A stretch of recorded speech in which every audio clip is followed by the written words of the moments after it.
Hey everyone, welcome back to my YouTube channel Learn from Basic to Advanced English. I am Shama Rawat.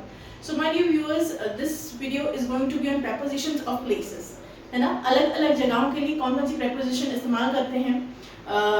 You can say the video will be giving you two things simultaneously. First, I will be giving you basic prepositions, which each one of us, we have been hearing it during since childhood. छोटे से हम वो सुनते आ रहे हैं और थोड़ी सी advance propositions में लेके आई हूँ. आइए देखते हैं. Let's break it down. The first one is in. Very simple. I have kept my pencil in my pencil box. ठीक है. कभी भी कोई भी चीज जब किसी के अंदर हो, है ना, तो उसे तब इन प्रपोजिशन का इस्तेमाल होगा. Moving on to next. On. The book is on the table.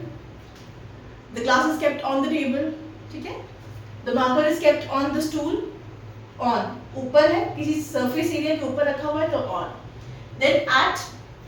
You will use the place preposition at when you are trying to say कि इस पर्टिकुलर स्पेसिफिक पॉइंट की जब बात करें, है ना. स्पेसिफिक पॉइंट का मतलब है कि अगर मैं बोलूं कि माय हाउस इज, या आई am standing at the mall, है ना, मैं मॉल पे खड़ी हूँ. कौन सा मॉल पे खड़ी हूँ, that is not a concern, लेकिन मॉल पे खड़ी हूँ एट द मॉल. आप ये स्टेटमेंट का इस्तेमाल तब करेंगे when you are trying to give your location to somebody. Meet me at this point. I am standing over here. I am waiting for you. I am at this point. ठीक है. Then under. Very simple and very basic. So and so thing is under, under, it is kept under the bed. अगर आपको place का example देना है तो आप बोल सकते हैं basement is under the house. ठीक है. जो बेसमेंट है वो हाउस के अंदर है. The cat is hiding under the bed. Alright, नीचे. Over और above पे मैंने डिटेल वीडियो बनाया है, मैंने कल ही अपलोड किया है. अगर आप देखना चाहें तो प्लीज देखिए. It is very useful, so please make a point two watch it. Over and above both are used, when we are talking about heights. Over तो मैंने आपको बताया था जब आप समझ जाइए एक कर्व बन जाए, जैसे the cat jumped over the wall, है ना. In the case of over, out of the two things, one is definitely moving. ठीक है. The helicopter, it flew above a house. Yeah, over a house. No, there will be over a house because the position of the house, it is static and the helicopter is moving. So over. ठीक है. Above. The fan is above my head. मेरे sir के ऊपर fan है. Above. ठीक है. The bridge is over the sea or above the sea? ये आप मुझे comment section में बताइएगा. Then is next to. Next to मतलब मेरे बगल में. Shudha is my classmate. She resides here. Her house is next to my house. मेरे just बगल में. ठीक है. Next to. Then behind, पीछे. I am standing here. There is a whiteboard behind me. मेरे पीछे. Between. Between का इस्तेमाल आप तभी करेंगे when we are talking of two things, two people, two individuals. जब दो लोगों की बात में होगी तभी आप बोलेंगे between. ठीक है. I am standing between X and Y. ठीक है. मैं X और Y के बीच में खड़ी हूँ. Alright. On to. When you hop onto something, I jumped onto sofa. मैं सोफे पे उछल के बैठी. On to. ठीक है. तब आप इस्तेमाल करेंगे on to का. So these were very basic ones, but I thought I should, give one or two statements so that the concept gets clear. Now moving on to advanced prepositions.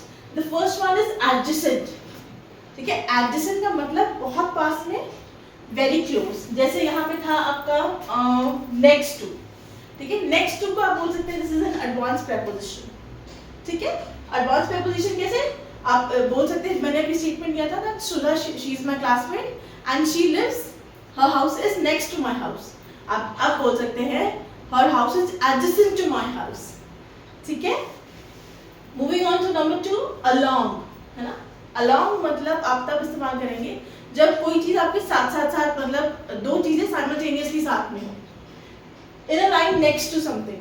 अगर मैं आपको एग्जांपल दूं that there are street lights along the road. ठीक है.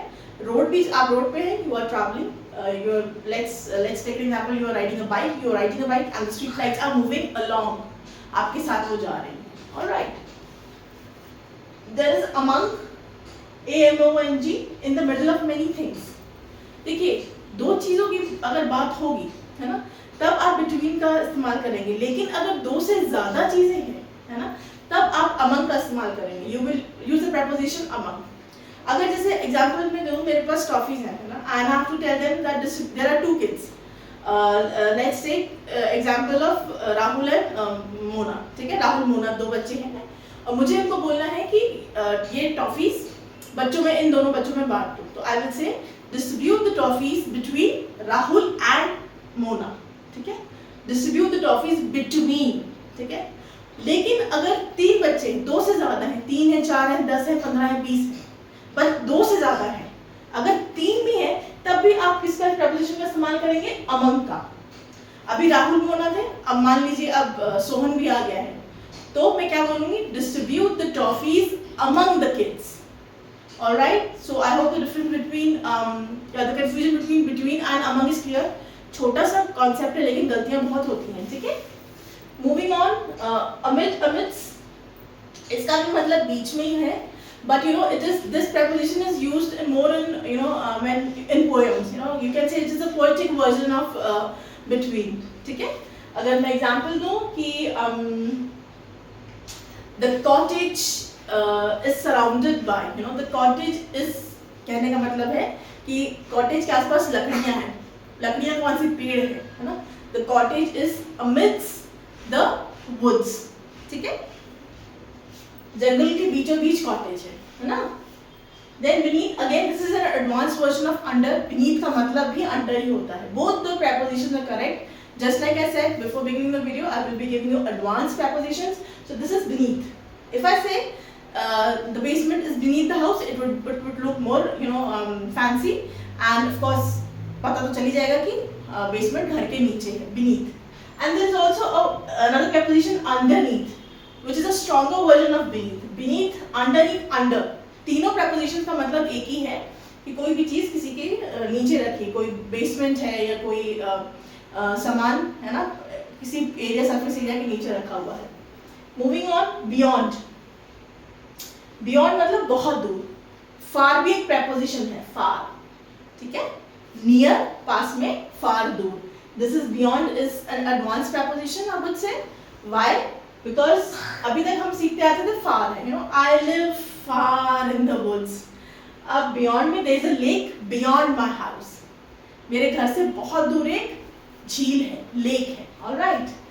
Within boundaries, when you are trying to say कि इस boundary के confine में ये चीज है, तब आप इस्तेमाल करेंगे within. If I give you an example, there are 4 rooms within the house. घर के अंदर 4 कमरे हैं या 4 बेडरूम हैं, ठीक है। There is so much noise within the house, ठीक है, you better stay within the campus, हाँ। Then throughout, in all parts, there was a complete silence throughout the corridor. What is corridor? वो जो area होता है ना, where you can walk besides the classroom, है ना, classroom है या rooms हैं, hostels हैं, PG हैं, तो जो एरिया है ना, where small areas given where you can walk, that is called corridor. और वहाँ पे क्या था? throughout the corridor it was silence, ठीक है, silence था, बहुत शांति थी, throughout, ठीक है।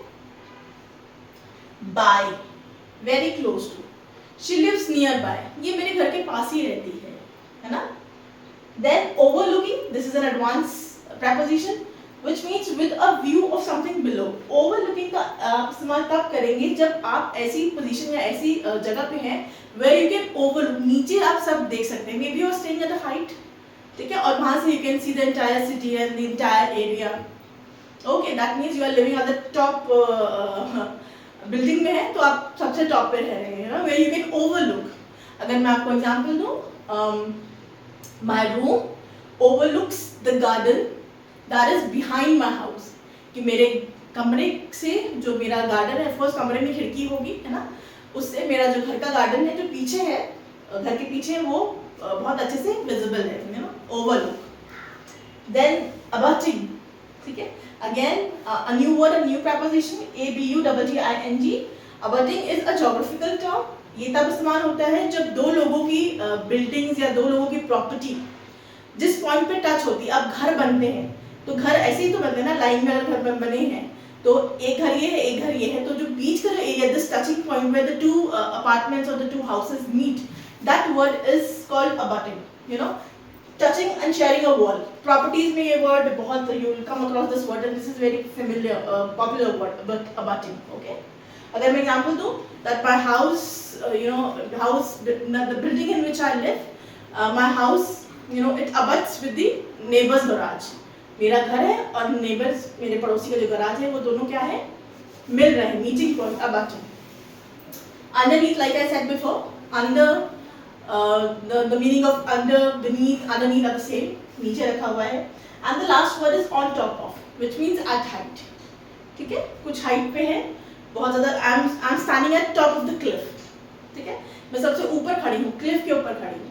So these were the prepositions, my dear friends. Still, if you have any doubt, any query, please do not hesitate to ask me. You can always comment down your queries in the comment section box. अगर video पसंद आया, do not forget to like, share and subscribe. Thank you for watching and being with me.